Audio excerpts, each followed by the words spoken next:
pumuputok yung fuse. So tingnan natin kung saan yung shorted na, kung aling linya.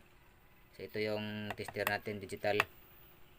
So ngayon dito natin unahin, ito ay 10 volt na ano niya, 10 volt to, 10 volt. So nakasit yan sa ano,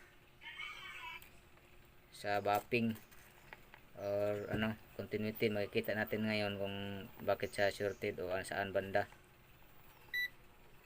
Okay, wala, 0 guys, 0. So dito naman tayo, ito mga linya na to, i-test natin lahat para malalaman natin kung saan ba talaga yung grounded nito, kasi pumuputok yung fuse. Yan. Wow, 0. Okay, 0 din. Walang grounded dito. Ito wala din, walang grounded. So ito 10 volt. So itong isa 10 volt din to. Ito AC 10 volt, tsaka ito 10 volt din. So ito yung ano, secondary. Ito ano to, 40 volt dito. Yan yan. So merong 17 volt at saka 10 volt. So ito kukunin natin yung 17 volt at saka 40 volt dito. So pero continuity lang yung ano natin gagawin para malaman natin kung saan ba yung short dito. Ito.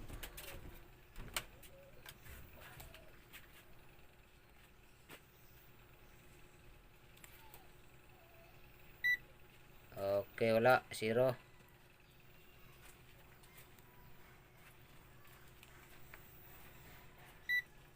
Okay, isa. Walang short. So ito naman yung 17 volt at saka 40 volt. Okay, wala din. So wala rin shorted yung isa.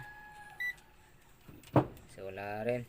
Saan kayang shorted dito? Ito kayang ano, ito sa supply, sa primary. Ito yung primary guys. So subukan natin kung ano ba.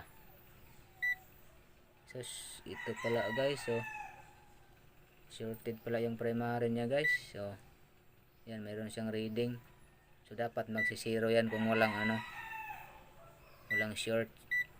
Ayan may reading siya 7.49. sus, mayroong short guys, kaya pala pumuputok yung fuse niya dahil ito may ano siya, may reading o short. So ilipat natin sa ano, ito sa continuity kung meron ba siyang connection.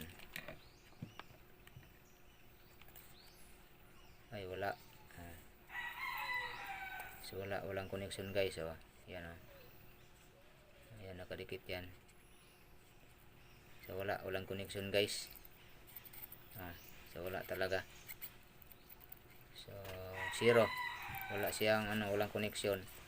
So kung ilagay natin sa resistance yung ano, din sa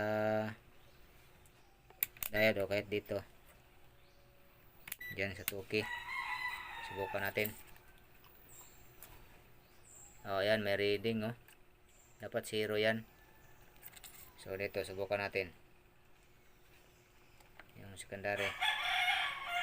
Ayan 0. So, ibig sabihin walang short. Wala. 17 at saka 40 volt itong ano to, secondary. Dito ayan may reading. So wala talaga guys, mayroon siyang short. So kaya ito yung gagawin natin, i-rewind natin to. So ganyan lang guys pag test kung paano malalaman yung shorted sa ano, sa power transformer. Okay. Ayan, may reading siya, kaya ano, pumuputok yung fuse dahil shorted. So dapat magsisiro to eh. Alright, yan lang muna guys, thank you.